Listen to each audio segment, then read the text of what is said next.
respect for everyone's time today. Absolutely. I just want to make sure that we do get started. Want to thank everybody for joining us for our Roadmap to Medicare workshop. I'm going to go ahead first and introduce HTA.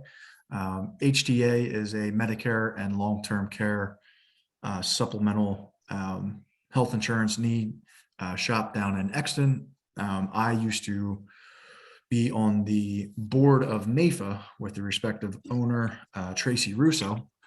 Tracy was actually my membership chair when I was president of our local chapter, and I know Tracy for over 15 years and have been partnering with HTA for our clients' Medicare needs for a very long time. I've also personally went through their process as a kind of per se guinea pig with my respective parents when they were shopping out their Medicare policies, and their process is second to none. They've been doing a great job for all of our clients, and I strongly suggest that if you have questions, please take their consult and get in their queue, because they do a great job, and I've heard nothing but great things from feedback from all of our clients. So that's HTA in large. And now I'd like to segue and introduce our guest speaker today, Ken Sewald. Ken, has been doing this for a very long time. He has experience as a manager, benefits consultant, technical trainer, and insurance producer. Ken has been in the Medicare business for over 15 years. And at HTA, he was just most recently promoted to a senior Medicare account manager. He was the leading Medicare insurance producer and claims examiner with Transamerica for almost 15 years prior to HTA. He does have his life, accident, and health insurance licenses, and he lives in Pennsylvania as well. Prior to working in the Medicare space, Ken managed ERISA compliance and training for Merrill Lynch, where he was a vice president. He also managed a team at Vanguard that performed government required compliance testing, services for corporate clients. Ken also managed national sales support and ERISA compliance for Penn Mutual Life Insurance. And he just simply has a passion for assisting those clients in need of Medicare planning and assistance. So without taking any more of Ken's thunder, I'll let him introduce himself and kind of take the ball here. So Ken, thank you so much for joining us today. Thank you, Dean. Okay, and hopefully everyone can hear me fine. I want to thank you all for joining us for this Roadmap to Medicare presentation. Before we get started, I will mention that there'll be a copy of a video available later on at some point, as well as copies of the slides should you need them. And in the interest of trying to get through all the material, because we have a lot of good information I'd like to share with you today, I'm going to ask, if you can, to hold your questions till later. I'll make my best effort to address them, but also I want to give you my an email address that you can send questions to, and I will personally respond to them. It's HTA at HTA-insurance at Med. I'm sorry. Let's go back to that email address, and just a little bit later, I promise I'll read that out to you. Okay. So, but I do want you to know that you'll be able to have access to me for questions in that light as well. So I want to again thank you so much for joining us today.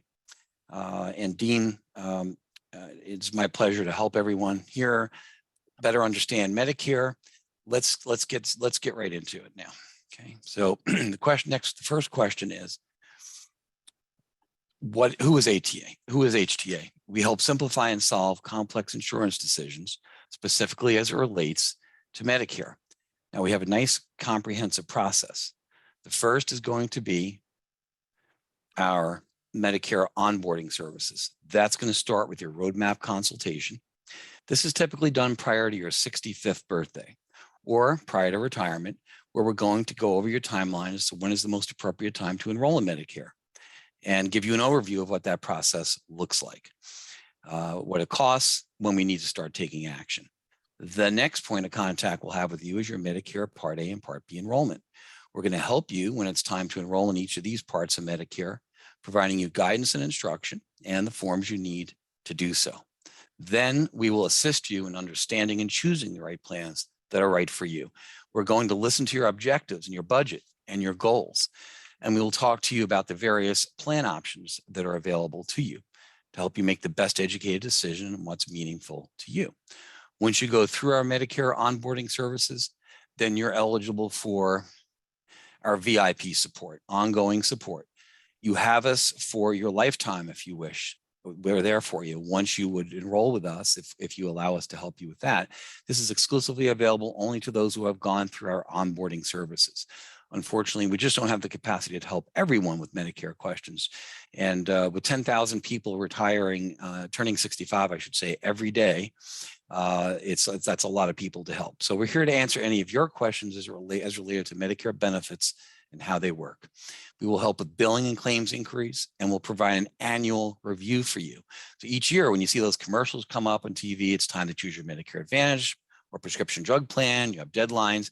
We're here to help you with that. You're not alone. But there are other folks who sell Medicare products or services. So what makes us different? Well, there's not going to be any unwanted phone calls, no pushy sales agents. We're here to be on your team. So we don't do any solicitation. The way we make our connection with people is by being introduced to them, introduced through employers, through financial advisors, as is the case here, through other trusted members of your professional team or your friends and family. So if you need our help, call us. We're not going to be one of those many phone calls you receive or those stacks of mail that you get.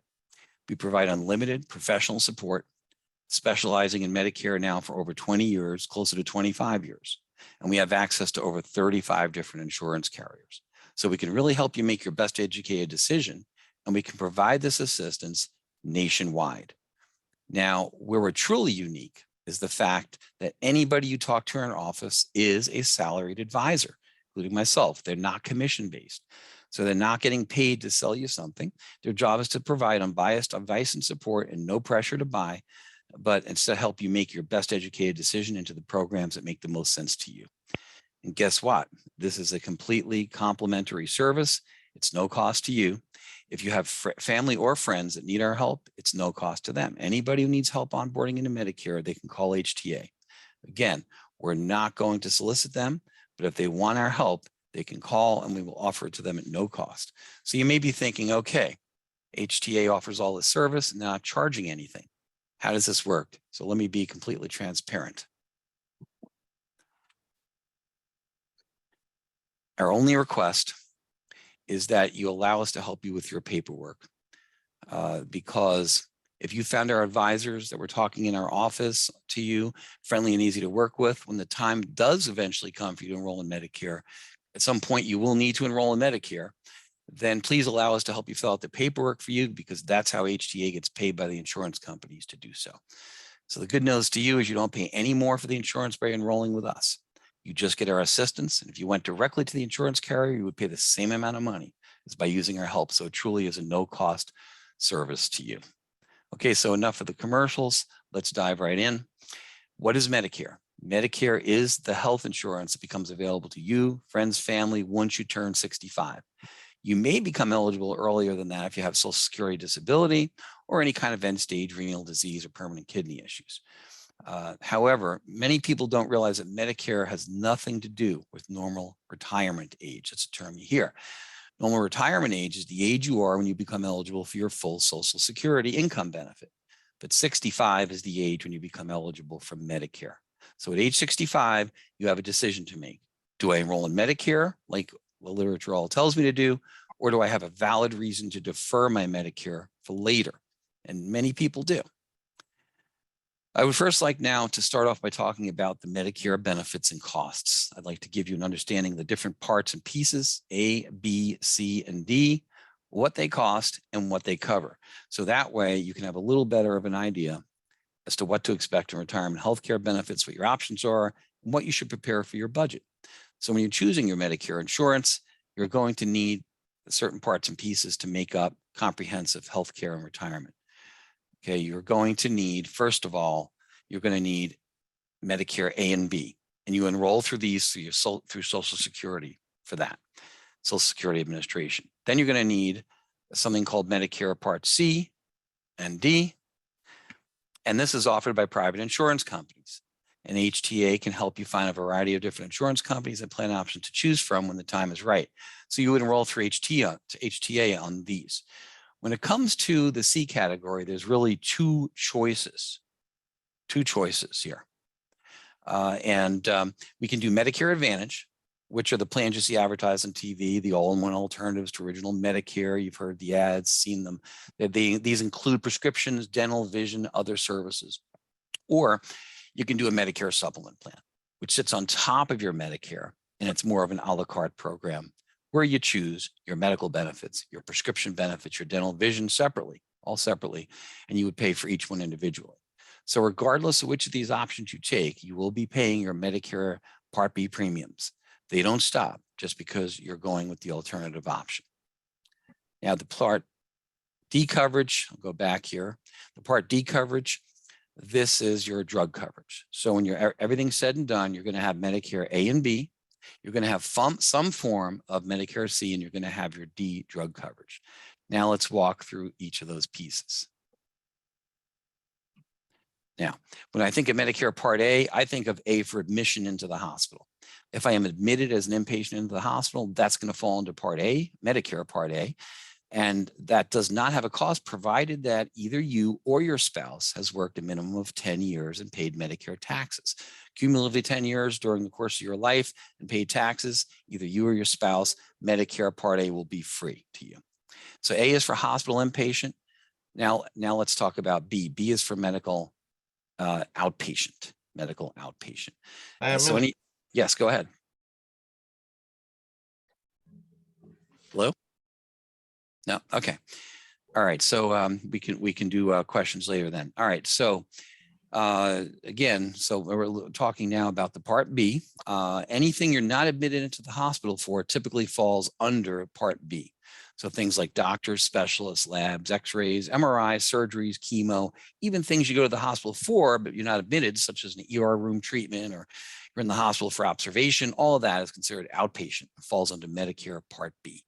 Now, Medicare Part B does have a cost for everyone. The only people that don't pay for Medicare Part B, there are some who may qualify for Medicaid or get special assistance through the state, where the state may help pay their premiums, but overwhelmingly, most people are going to have to pay for their Part B premiums. And the base premium for 2023 is $164.90 per person. Now, that premium is based on your income. So if you look here, you're going to see that a single individual tax filer earning up to $97,000 a year, or if you're joint household tax filer earning up to $194,000 a year, that's where you're going to fall into the base income bracket of roughly the $165 per month. Now, if you earn a higher income, then you're going to pay more for your Medicare Part B premiums, as this chart shows you, depending on where in that range you fall. Many of you are probably filing a joint income tax return, so that would be the second column. And if you're in that range that is shown, you're going to pay that Part B premium you see to the right. Okay. So, and it doesn't matter who the wage earner is, if you file a tax return as a household, because they're going to look at the joint income between the two of you, and then each spouse is going to have the same Medicare Part B premium based on that income. But you might be thinking right now, what income are they looking at? And the income they're going to be reviewed, that's going to be reviewed, is your modified adjusted gross income. Now you see that it says based on MAGI. That's a really hard number to find anywhere, and you have to do some calculations to get it. But if you're looking to estimate, I would look at your tax return, bottom of the first page, adjusted gross income, and that's a really close estimate of the number that Social Security is going to be looking at when reviewing your premium amount. Now, the thing that seems strange is a tax return they look at as a tax return from 2 years prior. So if you're applying for Medicare in 2023, the premium is going to be based on your 2021 income. And why? Well, pretty much because that's the last income tax return the government can be confident they haven't filed. Someone may not have filed for last year yet, may have be on extension. But you might be thinking, all right, well, that's not good for me because I earned more 2 years ago when I was actively working, more. And then now I'm retiring, my income's going down, and I'm going to be stuck paying this higher premium. Well, the answer is yes and no. It's up to you, really, because you could do nothing about it. You're going to pay the higher premium in that case. And when your income goes down, 2023, Social Security will catch up with that by 2025. Because every year they're going to do a review of your tax return. 2024, it's going to be based on your 2022 income, et cetera, 2025, 2023 income. So you could just wait it out, but they're not going to pay you back for the higher premiums you paid for those last 2 years. But what we generally recommend is you file an appeal. That's a form SSA 44. It's just a form you fill out, and it gives you the opportunity to talk about your life event where you've reduced your work, stopped working, indicate what you anticipate your incomes are going to be moving forward. Based on that estimate, they'll make a manual adjustment now on your Medicare premiums. You'll pay the lower amount immediately rather than having to wait 2 years. Now, they will do the review 2 years from now, and if they find out you underpaid your income, it was actually more than what you stated, then they're going to come back and balance bill you. But it still may be better than paying more premium than you have to for 2 years if your income has really gone down. So with Medicare A and B, there's some out-of-pocket costs that you would have with if you had only Medicare Part A and B. You would pay your Part A deductible, seen here, which is $1,600 this year. That's the per admission hospital deductible, good for a 60-day benefit period. If you go in the hospital again 30 days later, you would not pay that again. If you went in the hospital 90 days later, you would pay it all over. If you're in the hospital for an extended period of time, you will start paying daily co-pays in the hospital. So if you're in there beyond the 90 days or beyond the 60 days rather, you see a sliding scale where it keeps going up. And then, you know, but most people are, let's face it, are not in the hospital that long. Okay. But if you are, that's what it looks like. If you look under the Part B, let's go to the Part B. You're looking here, you have the $226 Part B deductible. So that's not too bad. This applies again, outpatient services, doctors, specialists, things like that. So you pay the first $226 each calendar year of your outpatient care. Then after that, the rest of the year, you pay 20% of the cost. And you might say, well, 20% of the cost isn't so bad, but remember, or know this, the risk is there's no cap on this out of pocket. So you'd pay 20% if you had a $100 bill from the doctor, but you'd also pay 20% of a $100,000 bill. In addition, doctors can actually accept Medicare.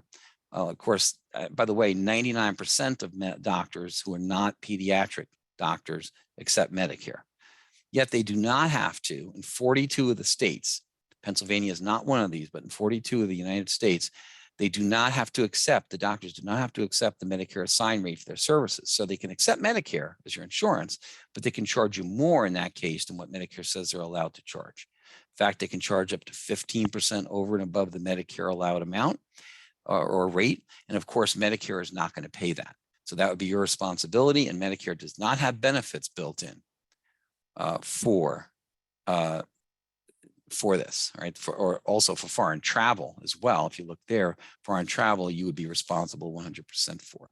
And remember, there's no out-of-pocket maximum if you have just basic Medicare, okay? So we talked about all these things that are covered here. And now let's talk about things that Medicare does not cover. So things like dental, vision, routine eye care, hearing aids, fittings, long-term care, meaning things like personal needs care. The good news here is that there's insurance available to pay for all these things, but Medicare, original Medicare, does not cover these things. One caveat I would say, when you think of Medicare, think of medical, okay? So you think of medical. If it comes to something like vision, if you're receiving treatments for cataracts, glaucoma, diabetic eye issues, that's medical, would be covered by Medicare. But if it's a routine eye exam, not medical, it's not going to be covered by Medicare. Same thing applies to long-term care. So if you get surgery now and you need physical therapy or rehab, that's medical. You're receiving skilled treatments, et cetera, therapy, that's all covered. But if it's more of a personal needs nature, help dressing, bathing, getting to and from doctor visits, Medicare takes a step back and says, this is not medical. We're not going to cover that, okay? So now we have two options to choose from to couple with Medicare. And we can choose Medicare Advantage, also known as Medicare Part C. We can choose Medicare Supplement, also known as Medigap. So Medicare Advantage on the left-hand side, you see here, this is the all-in-one alternative to original Medicare. It's going to replace your Medicare A and B card, but you still always must pay the Part B premium. You can't get away from that. So you're going to pay that Part B premium we reviewed. The Medicare supplement on the other side is the a la carte program. This is where you pick and choose what you need and you pay for it individually. It's secondary to Medicare. So you're going to carry the Medicare card as well as your supplement card. You must pay your Medicare Part B premiums. That's the same for both. So now let's compare some of the differences between Medicare Advantage and Medicare Supplement. Okay, so one moment here. Here we go. So on the, so we're going to take a look at this now. So with Medicare, let me just say too that the differences between Medicare Advantage and Medicare Supplement, a lot of people are confused by these words. They're so similar. We're going to try to demystify that a little bit for you right now. They kind of get mixed up in people's heads, quite frankly. So Medicare Advantage are the plans that you typically see advertised on TV. You see the ads, they start out with all these great benefits, dental, vision, hearing. We're going to give you free meals, Meals on Wheels, gym memberships, that kind of thing. All these benefits may be included in your plan. So if these are important to you, when we shop for a plan, if you allow us to do that, that we'll shop for a plan that includes those benefits. Now, of course, some restrictions apply, but there are some pretty quality benefits to be had in there. Okay. So now on the supplement side, these are not the plans you see advertised on TV. And they are more of an a la carte, like I said, so they're not going to include dental, vision, hearing, and other things. All right. So if you want these benefits, you're going to have to pay for them.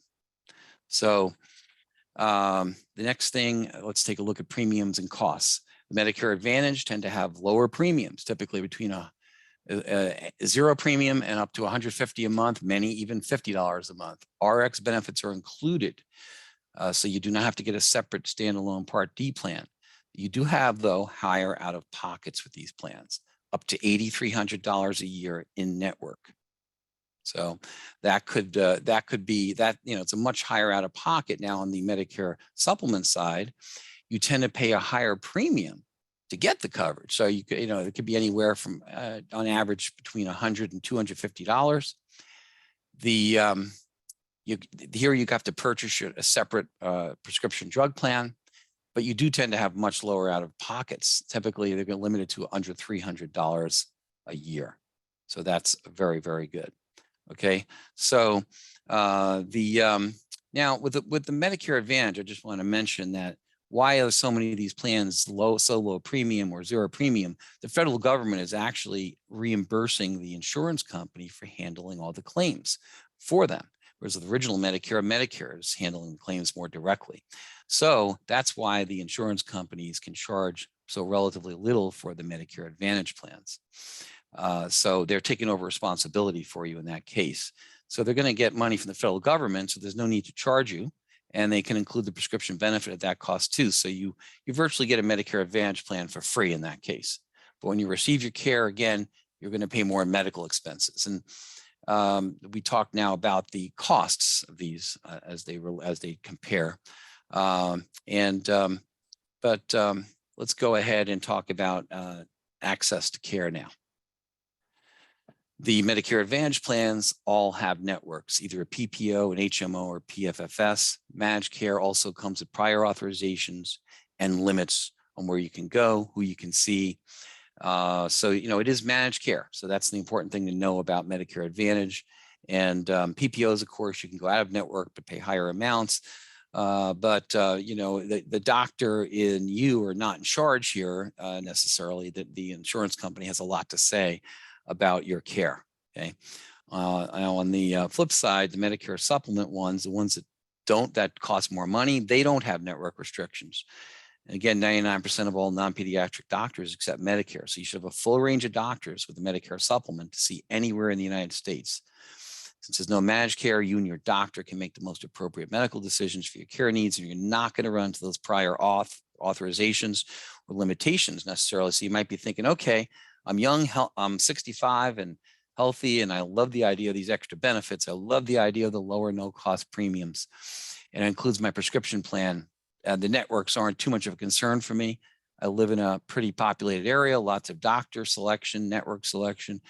So I'm not really too concerned. Why don't I just go with the Medicare Advantage plan right now? And then if something happens later, then I'll be willing to go to a Medicare supplement at that point, because I'll be willing to pay more because I'll get lower out-of-pocket expenses, no networks, no managed care. And that sounds like a great idea. Unfortunately, in practice, it's not a reality many times. So what happens is when you first become eligible for Medicare, when you first enroll in Medicare Part B, that's when you get either of these types of plans, no questions asked. And on the Advantage side, Medicare Advantage side, you can continue year over year. Every year, you'll have an annual enrollment period, and you can switch, you can change, but no questions asked. On the supplement side, it's a little more tricky. After you've been in Medicare for 6 months, most states will require you to go through underwriting to either change your med sup or go into a Medicare supplement plan. So if you're on the Medicare Advantage side, you get a diagnosis, now you want to move to Medicare supplement, you might not be able to. That diagnosis could prevent you from moving over. So it's something you definitely want to take into consideration when you first enroll in Medicare and see what direction you're leaning more toward. All right. So now let's look a little more specifically into how these plans work. And so you get a better feel for the benefits. So Medicare Advantage plans, it's more like kind of like a menu of services. You'll see a bunch of services here listed on down the left side or the left side. This is just a very small screenshot of the huge list of services they mentioned, but you can see there are 3 different plans here. And now it shows you things like doctor copays, emergency room copays, hospital copays. And what's going to happen is you're going to pay these copays whenever you need a service. And if you get sick and need a lot of services, you're going to continue to pay whatever those copays are for the service until you reach your maximum out of pocket. Maximum out of pockets are going to vary, but anywhere from $3,500 up to $8,300. They're required to have these out of pockets because that can add up. Now on the Medicare Advantage side, prescription costs, keep in mind, are not going to count towards that max amount of pocket. So the max amount of pocket that I just talked about, as high as $8,300, is just on medical care. One thing I want to mention is the chemo benefit. So in almost every Medicare Advantage plan I've looked at, chemotherapy has a 20% copay. So if you were to get a cancer diagnosis and you're on a Medicare Advantage plan, you're going to hit your maximum amount of out of pocket between chemo, doctor visits, surgery, radiation. You'll be hitting your maximum out of pocket on the plan. And if someone has this condition over a number of years, you can do the math. So just to give you an idea on premium, there's a couple of $0 here for $0 a month. There's one for $45 a month. So, you know, again, very inexpensive. And dental and vision, if that's important, you know, you tend to get these other benefits here. So you know, it's Medicare Advantage plans. This is kind of a sense of how they work and how you pay as you go, what some of the maximum out of pockets might be. Here's the approximate monthly premiums I mentioned. So 2 of them are 0 premium. Many of them are. The other one is $45. You'll notice the out of pockets are on the high side. Okay. Now, we talked already about how some of the Medicare Advantage plans include extras and how you choose a Medicare Advantage plan that includes the drug benefits. You cannot purchase them separately. And I don't need to go over all these extra benefits because we've all seen the commercials. You know, the one thing I want to point to is money. Some of the plans will give you money toward your Part B premiums, but if offered, that's typically somewhere between $2 and $60 a month in benefits, which, you know, for some people that might make a difference. And if it does, then that's something to consider. All right, now let's talk about how Medicare supplements work. This does not replace Medicare. The Medicare Advantage plan replaces Medicare. The insurance company is doing all the claims work. Now, with Medicare supplements, that's not the case. I've on the screen here some out-of-pocket expenses if you were to have only Medicare A and B and not a Medicare supplement. We talked about the hospital deductible, $1,600, and the out-of-pockets there. Part B deductible is $226. That's nice and low for the whole year. Once you hit that, it's 80-20. Medicare pays 80%. You have the other 20% coinsurance. There can be excess charges. We talked about how that can happen, but not in Pennsylvania. Pennsylvania is one of those states that does not allow excess charges.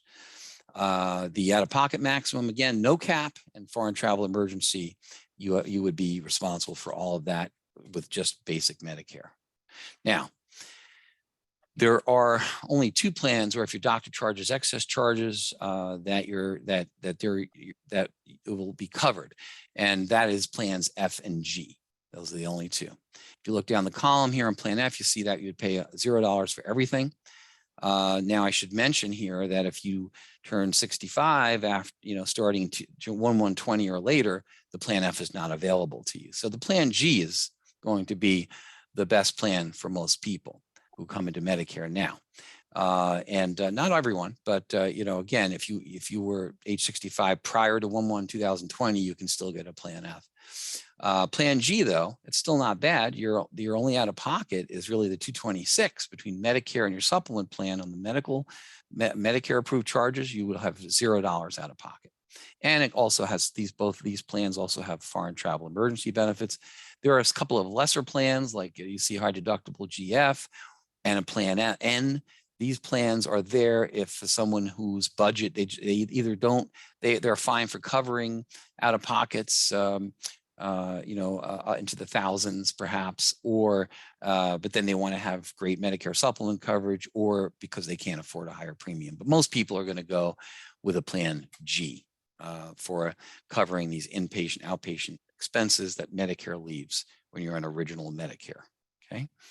Approximate monthly premiums to give you an idea. You can see them here. Plan Gs. This is based on a suburban, metro, mid-Atlantic type area. Can range anywhere for age 68, somewhere is around 145, 150 for a female, closer to 165. The males are always going to be more because of what the actuaries tell us. But that's the story there, and you can see the men are always going to pay a little more. But this gives you an idea of what some of these plans can cost. All right. So now let's talk a little bit about shopping for these plans. And we talked about that with the Plan F. Let's talk about these plans, Medicare supplement plans. You need to understand they all have the same benefits. A Plan F is a Plan F, a Plan G is a Plan G. There's no networks, same claims process. They just follows Medicare guidelines, and they're available throughout the USA with no network restrictions. So here you're really shopping cost more than anything of the plan, and you're shopping company reputations. You see some of the companies there we work with. We work with many companies, and we can always shop and get you what is most important to you. And most of these, that's to give you a sense there. So what we do is, when you want us to give you a quote on a Medicare supplement, you provide us your zip code, your age, your gender, maybe your tobacco status. We're going to plug all this information in, and then we can tell you what the carriers cost, which prices, so you can make your best educated decision. And we're going to give you all these. We'll speak about these reports on an online Zoom appointment or a call, and then we send you the reports so you can review them. Now, extras of Medicare supplement plans can be much more limited than with the Medicare Advantage plans. And because of time, I'm not going to get into all of these pieces here. But what's really important here is Part D you're going to have to purchase your Part D drug benefits at extra cost. Will be in a separate plan. It can range anywhere from $10 to $50 a month or so for just the prescription drug plan. When you have original Medicare and a Medicare supplement, you do need to get that third piece of the Part D standalone prescription plan. Many people are able to get a plan that's closer to the $10 mark, $9, $10, $11, $12 a month, just to give you some sense of that. Okay. So let's now summarize the pros and cons of Medicare Advantage. Hey, Ken? Yes. We do have a question in the chat here, and I think it's a good time to address this question. Sure, let's do that. The question is on Part B payments. Yes. Are they based on income? Why does a person or joint partners have to pay higher Part B monthly premium based on their prior 2-year income? I can actually field that question for you, though. It's just based off of the IRS and what they require you to kind of pay out of pocket. Now, unfortunately, that is based on your income level. Now, when you do start to potentially make less in your retirement years, you actually have to essentially apply for the discount. So so you have to get in touch with them, make them aware that your income has fallen below a certain threshold, Mhm. at which point in time, then they will retroactively, and correct me if I'm wrong on this, Ken, but they will retroactively to that year then give you the payments as a credit towards your next year's payments. Oh, Well, okay. Mhm. when it, a caveat I'm gonna mention here. Mhm. So first of all, it is true that if you don't appeal, like Dean's mentioning, if you don't appeal, that you're just going to pay the higher premium. They would catch up with you because remember they look at it. It's always with a 2-year look back, but they do look at it every year Mhm. automatically. But it's a 2-year look back. So Dean's point is, you might be paying out a lot more money than you need to. The one caveat that I want to mention is you're not going to get the additional money back that they pay, and not in this case, Dean. Right. Okay. Mhm. But yeah, it's very tricky, but we can always help you with that. And the form is, I believe it's called an SS 44, I believe is the form, but we can help you with that when the time. Yeah, SSA 44 is what it's called. Okay. So Okay. just to preface that again, Ken, and Mhm. yeah, Lil, he's Yeah. 100% correct in that year that you um, did exceed that income and you paid that extra money, they don't refund it to you. But once you file that appeal, I do believe that on the date of the appeal, whatever date that is, essentially they would give you credit towards the date that you filed the appeal, provided that your income at that time of appeal is underneath that threshold. Much Oh, I like, see what you're saying. I'm so sorry. much, Yeah. much like when you apply for Social Security benefit, Mm. you might not be able to get through the Social Security kind of qualifications and get all the approvals, and then Mhm. you'll get a lump sum retroactive check to the day that you filed. Mhm. So, that appeals Okay. process does take some time. Okay. But yeah, to Ken's point, you definitely will not get, a retroactive check for, the years that you exceeded that certain income threshold. So, Okay. Mhm. okay. So Thank make you. sure you file the appeal, and it will take some time, but yeah, Yeah, unfortunately, it that's is cool. based on income. So, Yeah. Mhm. Thanks for the question, Lil, and Dean, thanks for help. Can I just piggyback for a second Sure, on that though, that thought? If sure. only one of us has then gone on Medicare and let's say, you're doing this, you're paying this amount based on your joint income. If the other person is still working though, um, does that then interfere with all of that process or yes, it's joint. It's okay, joint. It's married filing jointly. it's joint income. Okay. Okay, Exactly. I get it. Mhm. Okay. All right. So if no one has Thank you. anything else right now, we'll get Sorry to interrupt you, back Ken. on the train. All right. So let's summarize. So pros and cons of Medicare Advantage versus Medicare supplements. This can help you identify what makes most sense to you. So and believe me, when you get there, you'll be able to get our individual attention from us in this. So this is just to give you the basics. So the pros of the Medicare Advantage plan, again, you have low monthly premiums, all those additional benefits we talked about that may be included. It's all in one plan. So you only have one ID card. Many plans to choose from, and you could shop annually with no medical questions. Now, the cons, we talked about those higher out of pockets, can be much higher, maximum risk, the doctor network restrictions, and many times these are regionally based. So if you travel, that could be a bit of an issue. Or if you're living, 6 months in the north, 6 months in the south, et cetera, that kind of thing, that could be a real, a hard thing to deal with. Okay, if you're on a Medicare Advantage plan. The managed care piece with the prior authorization pre-approvals. Again, it's nice. It's nice to have more control over your medical care, but if that's not as important, that's fine. And then there's the other issue of wanting to go to Medicare supplement later, which could be difficult with medical underwriting. Now, on the Medicare supplement side, the pros are things like your lower out-of-pocket costs, no doctor network restrictions, nationwide coverage if you travel. This is a very flexible option. Obviously, there's no managed care for you. You and your doctor, again, are making your medical decisions. So this gives some benefits to the foreign travel, and these plans are standardized and easy to understand because they follow original Medicare. Now, the cons, we know most of them revolve around costs with the Medicare supplements. You're going to have higher monthly premiums. If you want the extra benefits, some things like dental and vision, you can buy separate dental and vision coverages. So again, higher costs. Many times these plans will take, by the way, these plans may take an annual rate increase anywhere from 2 to 10% per year. So again, ongoing as well with the supplements, you have to understand they're going to cost you more money, but of course, a lot less out of pocket. You have the inconvenience of carrying 3 ID cards here: MedSup, Medicare Supplement, Medicare, and then of course your prescription card in your wallet rather than just all in one card. So if you want to pay more money for a lower out-of-pocket risk and you want more flexibility, or that's just really important to you, or you need it, Medicare Supplement may be the way to go. And if you're looking to save money on premiums, and you're okay with doctor networks and managed care, and you want some of those extra benefits, Medicare Advantage plan may be the way to go. But we can talk to you about that individually and help you narrow it down just a few plans for you to consider. So last thing we're going to talk about in this section of benefits is Part D, the drug benefits. So let's go to that.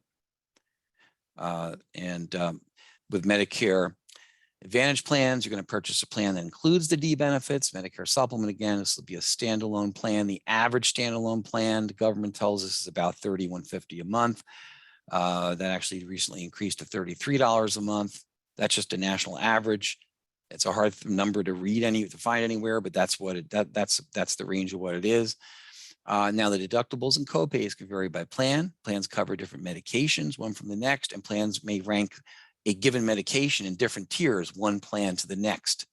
So these plans, Part D plans, can get confusing, but we can help you with all this.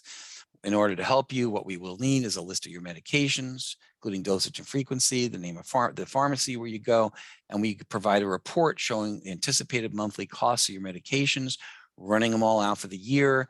We'll look at what is the best, not just the best lowest premium necessarily, but overall, which of these plans will cover your needs at the lowest cost. And so this is a very extensive service that we offer you when you're new to Medicare, and we offer it every year during the annual election period. Okay, so lots of things to consider with these plans. Now, if you do, there should always be options. We talked about some of the differences here, but I mentioned before, we have plans, the average premium, we talked about that we have many people can get plans for about as little as about $10 a month, even though it's a standalone plan, if this is what you decide to do. So we put all this information into the reporting system and we provide reports. This is just a little schematic here that shows we can answer your questions on an ongoing basis. But with the VIP support that we give the people that we actually have enrolled with us, we can help you with billing and claims questions and the annual review. So when you look at it all, you never have to deal with an insurance company again as it relates to Medicare if you let us help you. Okay. So let's talk about the stages now of the Part D plans.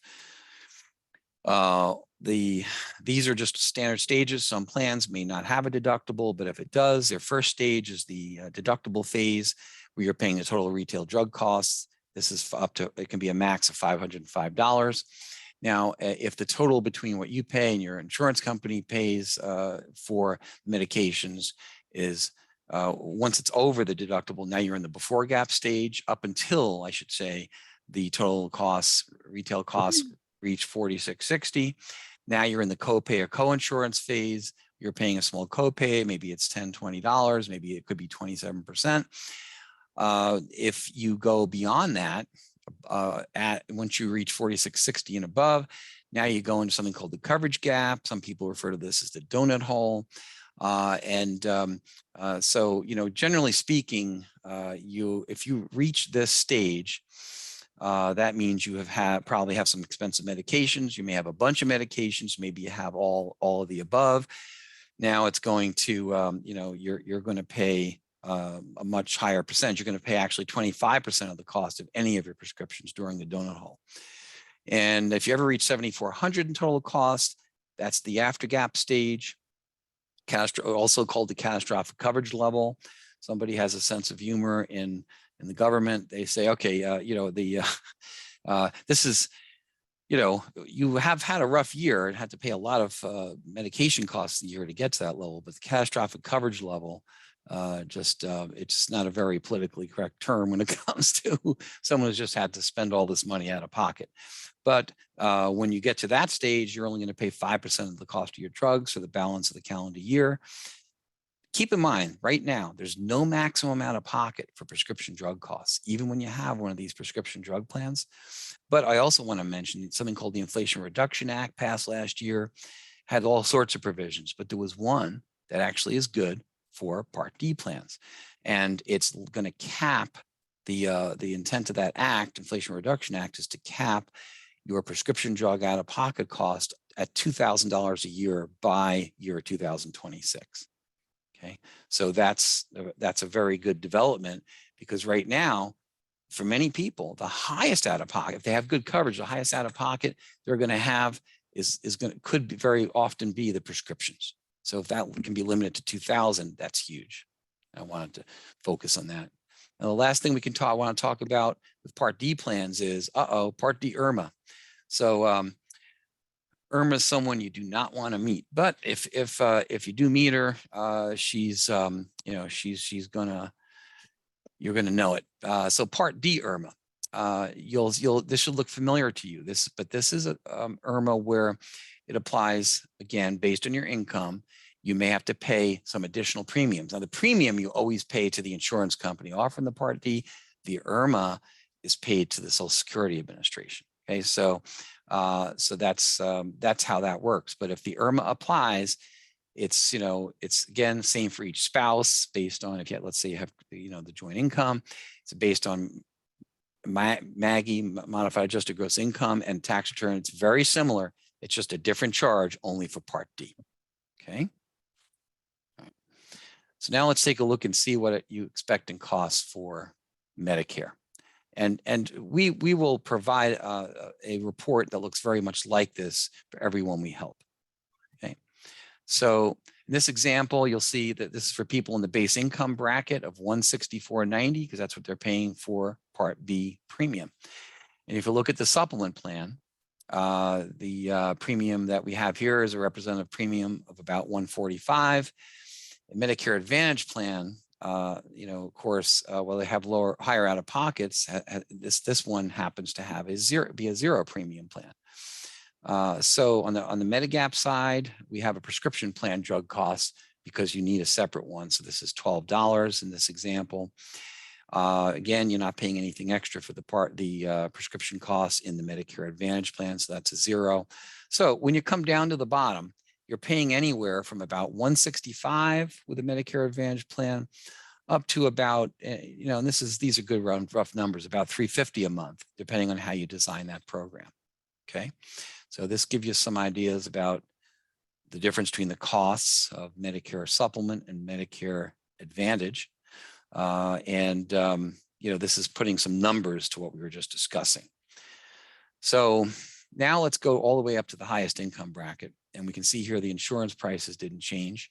So what's changed? Your Part B premium is $560.50 here based on this person being in the highest income bracket, and has to pay a Part D IRMA every month to Social Security of $76.40.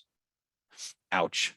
But all these other numbers are the same. So when you look at the range, we're looking in the range of about $640 a month for the Medicare Advantage, up to about it says closer to 800 here, could be up to 850 or so, excuse me, depending on your program.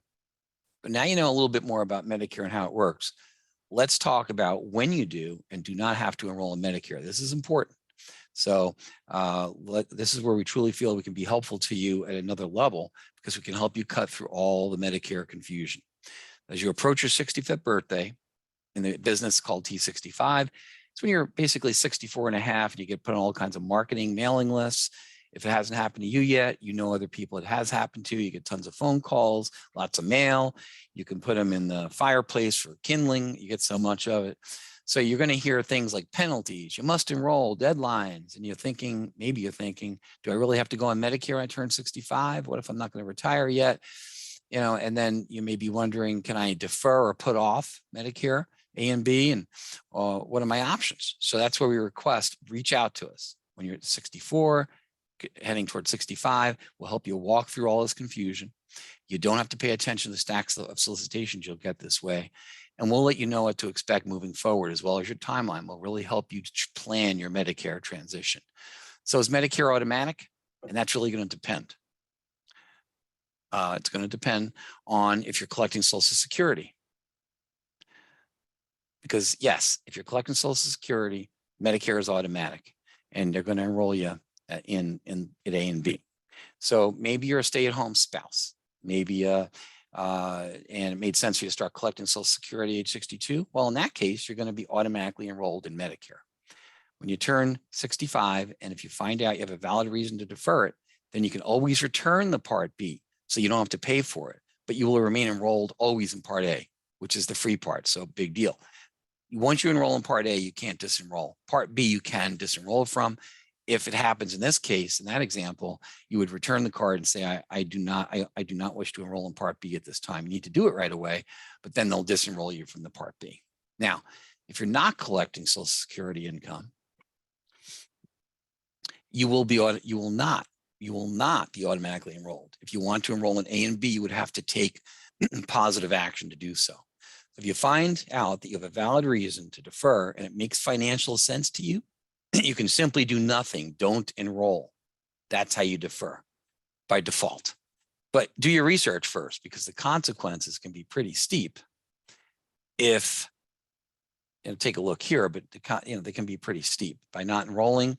When you were needing to, you have these late enrollment penalties, 10% for every 12 months that you should have enrolled in Medicare and didn't. Part B, there are no penalties for Part A. Part D is 1% for each month you go from when you're first eligible for a Part D plan or prescription coverage, and you did not enroll in a prescription plan, whether it's standalone or not.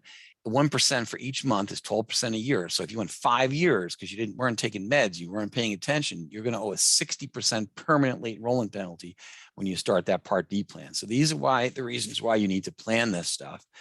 And so you don't get caught later on paying a lot more for it, and you could have avoided it. And we'll help you with that. Now, gaps in coverage. Sometimes at age 65, Medicare becomes your primary insurance. If you had no health insurance at all, coverage, or you have an ACA plan, for instance, an Obamacare plan, as people used to call them, then when you turn 65, Medicare must become your primary insurance. And if you don't enroll, you may have to pay any bills that Medicare would have been responsible for. How much? Well, they're going to pay 80%. That means you're paying the other 20%, for instance, some Part B charges. Your initial enrollment period when you're new to Medicare is the 7 months surrounding your 65th birthday, 3 months before, 3 months after. If you were to retire and you did nothing at all about Medicare, you would have 8 months from when you retired, following the credible coverage ending. You would have 8 months would be your special enrollment period to enroll in Medicare with no late enrollment penalty. And if you missed completely enrolling in Medicare, every year you have between the first 3 months of the year to enroll, and that's called the general enrollment period. So this gives you some ideas of possible consequences of not signing up and some of your deadlines for taking action. Okay. So how do you know if you have credible coverage? Excuse me a second. Okay, so you have group health coverage based on active employment of the primary insured. So whether you may be a spouse, maybe your wife or husband is working. In that case, group health coverage based on current active employment is considered credible coverage. Who is your primary insured? Well, you will know that, right? But the point is the other spouse will also be able to stay on that plan. The examples of non-credible coverage I mentioned, individual plans like ACA, Obamacare, also group plans that are not based on current active employment. So just because someone has a retiree plan, maybe they're on COBRA or have severance, does not mean that that's a credible plan. It's not, they're not. And that means you need Medicare to be your primary insurance in those cases. So will I receive a penalty if I don't enroll now? No, not if you have credible coverage. You will not receive a late enrollment penalty provided you remain covered under the group coverage and your primary insurer remains actively at work. You need both of those conditions at the employer that providing the benefits. Okay. So when we speak to you, we're going to provide you a report. You'll see there's a question, there's an answer, and you'll see that plus sign there. We're going to provide you with a report, a roadmap that applies to you in your situation. What the plus sign is, you'll be able to open that up. That's where we source all of the information we provide you with references to, I should say links, things like this, to whether it's Medicare, Social Security, et cetera. Okay, so for the people who are detail oriented, who want to know where is it written, this will help you with that. Okay, but we have something like roughly 20 or so different scenarios that we've worked out, and they typically, one of those is going to apply to you when someone calls us. Typically, one of those will be applying those. That's a lot of different options, and that's why it's so confusing. And that's why we can be so helpful to you. Okay. So what is my deadline to enroll? Again, you can enroll anytime after age 65, up to 8 months after your group coverage or the employment is based on ends. What are the Medicare rules? Valid time. What are the valid times? This is very important. So even though that's the ultimate deadline to enroll, you want to know what are the valid times to waive off your group health plan. So obviously turning age 65, Medicare open enrollment period is another one, your annual open enrollment period for the health plan and that you're in, and also retirement. Maybe it could be any time you decide to enroll, but you want to ask your HR folks and make sure your HR confirms, because you might be able to opt out even in the middle of the year, right?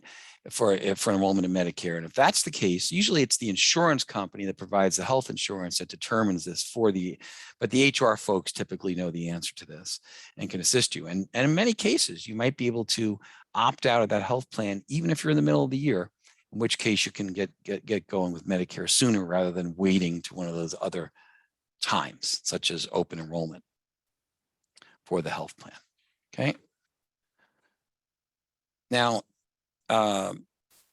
let's say we talked about your dependent spouse is covered under your group health plan. Regardless of whether he or she is working, they too have creditable coverage, because remember, I'm the primary insured. Let's say I'm actively employed. They are covered under my active group coverage. So they would both have creditable coverage in that respect. So I just wanted to mention that again. There is now, let's talk about creditable coverage. We talked about deadlines and penalties already. And we talked about the different web pages that we do for people. And we talked about deadlines to enroll and how Medicare is going to let you in anytime after age 65 if you have that creditable coverage. We talked about open enrollment periods, of course, things like retirement, and asking your HR department. So now really, one moment here, sorry. So the next question is, am I required to enroll in Medicare A or B? Well, if you have creditable coverage, you work for an employer that has over 20 or more employees, no, you're not required to enroll.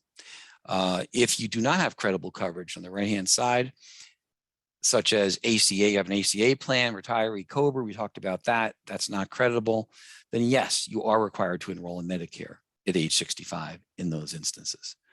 And then where it gets tricky is if you work for an employer under 20 employees, you can enroll in Medicare later with no penalties, but you might need to have Medicare sooner than that. You might need to have it at age 65. 95% of the smaller employers' plans are going to say that Medicare, they're not going to be primary, which means Medicare would need to be your primary insurance. But if that's confusing to you, we can talk a little bit more about it.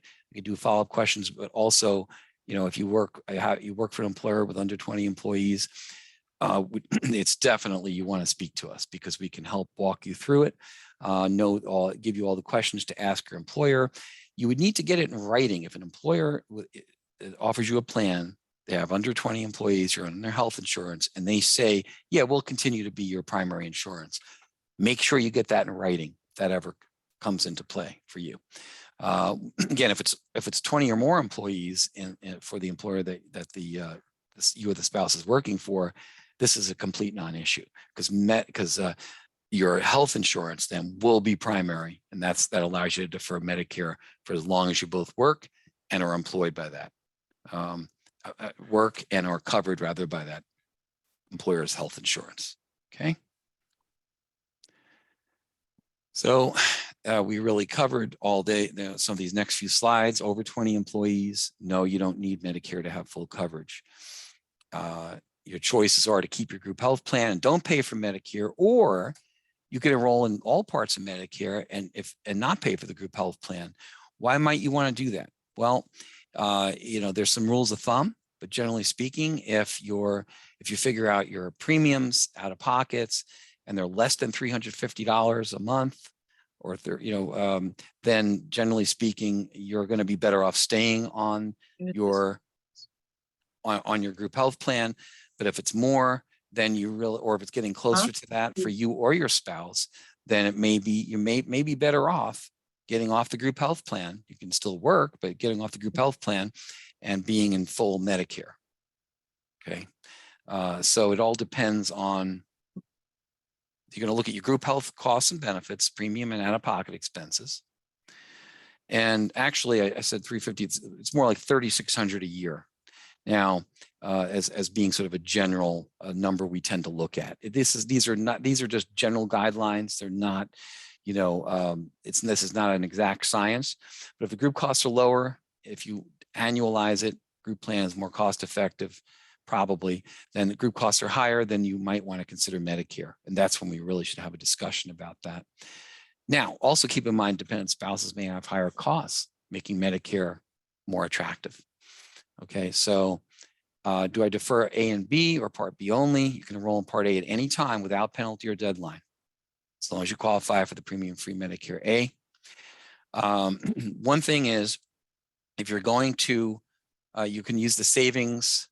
If you have an HSA account, you can use the savings when you're on Medicare, but and you cannot use them for these types of expenses. You cannot use them for Medicare supplement insurance premiums.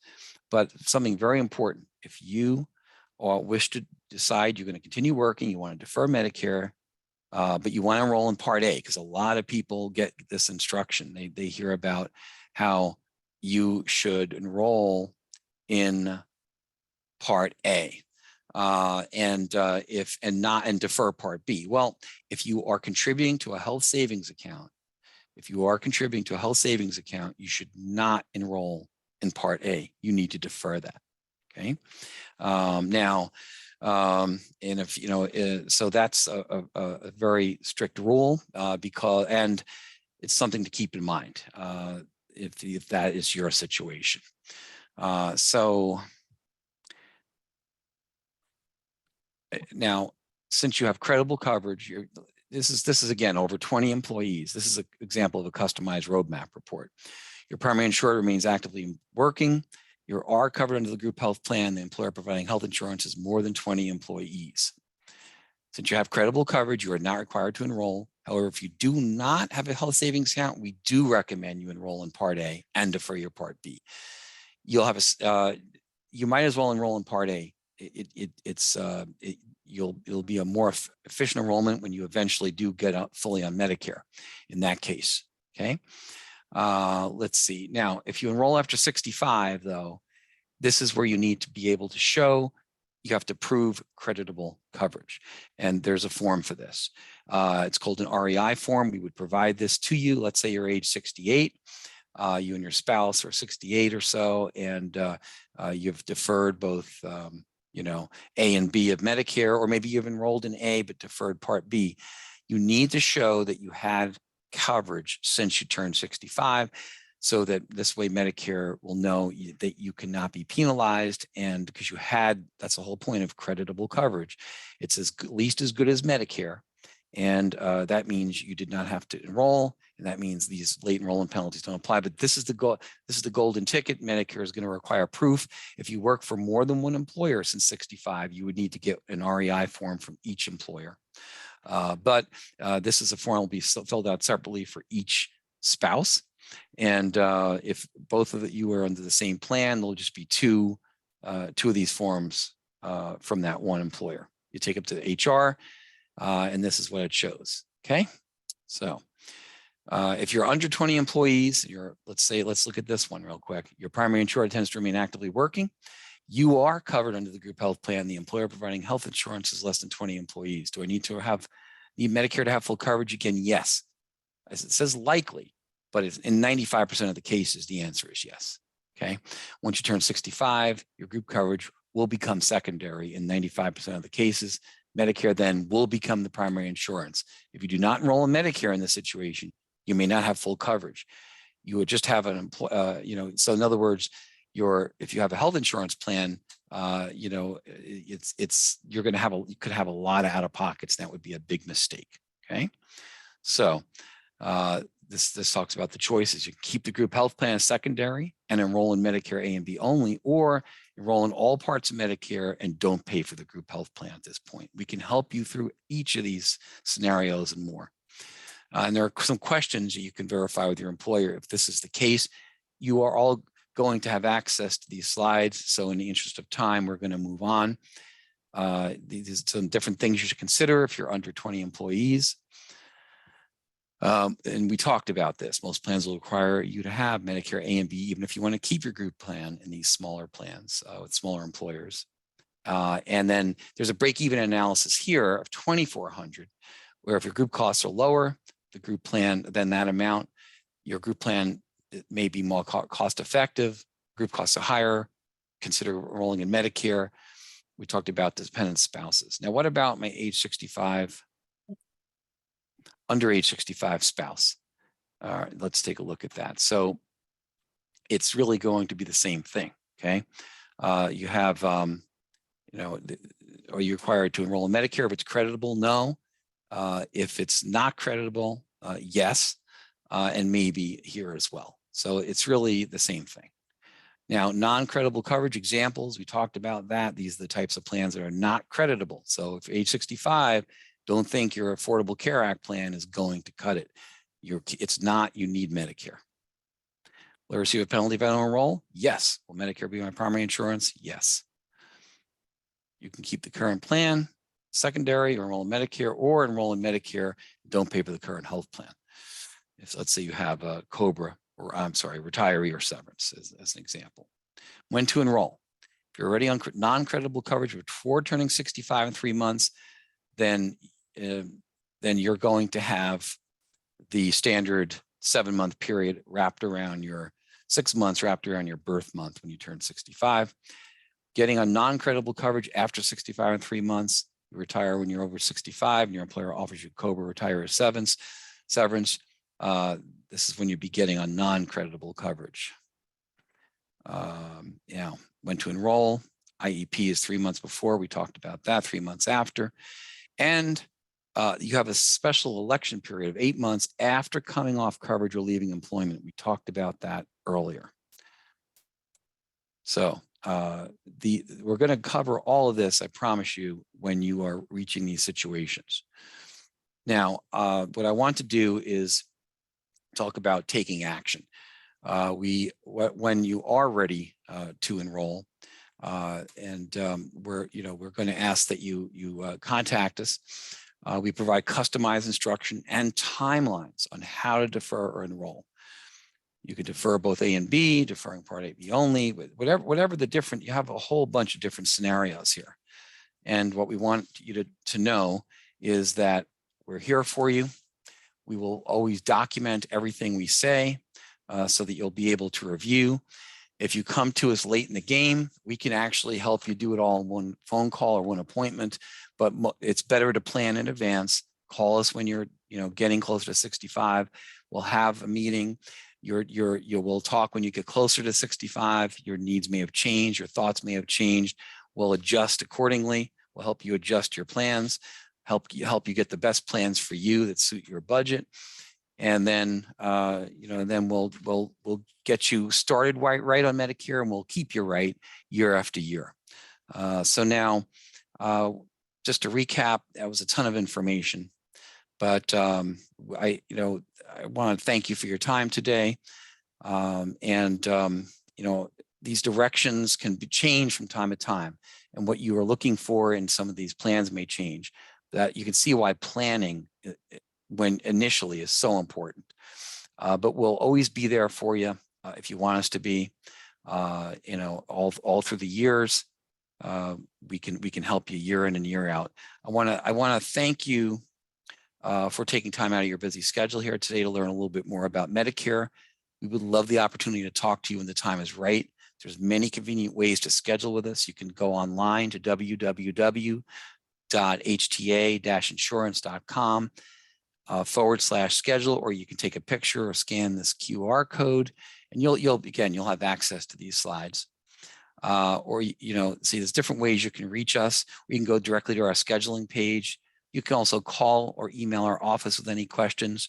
Our number is right there on the slide. So I appreciate your time in the webinar today. Now I'm not sure if we have time for questions, Dean, or not, but I certainly can open this up right now for anyone who has any. Yeah, I think that if anybody does have any questions they want to share or open to sharing with the group, please feel free to ask them now. If it's a more private matter, then please reach out directly to Ken and his team. But if there is any questions that are just general questions that people want to share with the group, please feel free. More likely than not, if you have the question, someone else is thinking the same thing. So please feel free to fire away. I do have a question. Ken, if we have long-term care insurance, how does that factor into it? Well, I mean, long-term care insurance, if you have it, is a good thing because it's going to help cover these out-of-pocket expenses that Medicare is never going to cover, right? And right. So if you have it, that's a good thing. And but it doesn't interact at all with anything Medicare. Okay, that's what I thought. Okay, thank you. Oh, sure. Long-term care coverage is completely separate than any type of medical coverage. But I would, encourage you that if you do have long-term care coverage, and I'm not sure who's speaking, but if you do have long-term care coverage, one thing that is or has changed in the long-term care market is, there are hybrid policies that are available to you. And if there is the possibility of you qualifying for some level of insurance through underwriting, you might want to explore other options depending upon how long you've been paying into these long-term care policies. You may have experienced what's called a price increase in large across the long-term care market. A lot of carriers have been increasing their premiums, and it has become we'll say a contentious environment for people that have been paying into these for quite some time, and now they're experiencing rate hike after rate hike. And so we've been looking at alternative options for a lot of our clients that have been using just a traditional long-term care approach. So we've been lucky.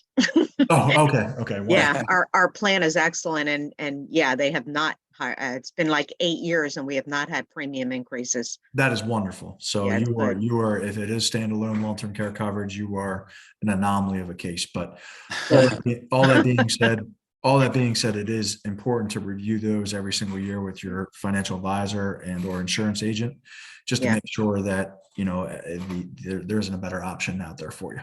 So good, thank you. Dean, I want to mention something I stumbled on when I started doing the presentation today. If you have any questions that come up, because I know I'm the kind of person who I'll remember it as soon as this is over or tomorrow morning, then you can send your questions to this email address. It's employers, with an S, employers at HTA-insurance.com. And we'll answer your questions typically the same day. Okay. So please, if you do come up with anything, reach out to us. Wonderful. Be happy to help. Well, if we have nothing further, I just want to, personally thank Ken and HTA for providing us with this wonderful information today. Please feel free to reach out to them. It is an overwhelming process while going through this. To Ken's point earlier, you're going to get inundated with mailers from this company and that company. And at some point in time, you can start to question your plan. You start to question whether or not you're doing the right thing. Please feel free to get the professional help you need during this time. You want to make sure that you're making the right decision. and that you are covered in all the, places that you want to make sure you're covered in. So without diving any further in, again, just want to say thank you to HTA and Ken specifically for putting this presentation together. And thank each and every one of you for joining us today. Have a wonderful afternoon. And again, please feel free to reach out to us or to HTA directly with any follow-up questions. Thanks again, Dean and Have a Ken. great day, guys. Mhm. Thank you. Bye-bye.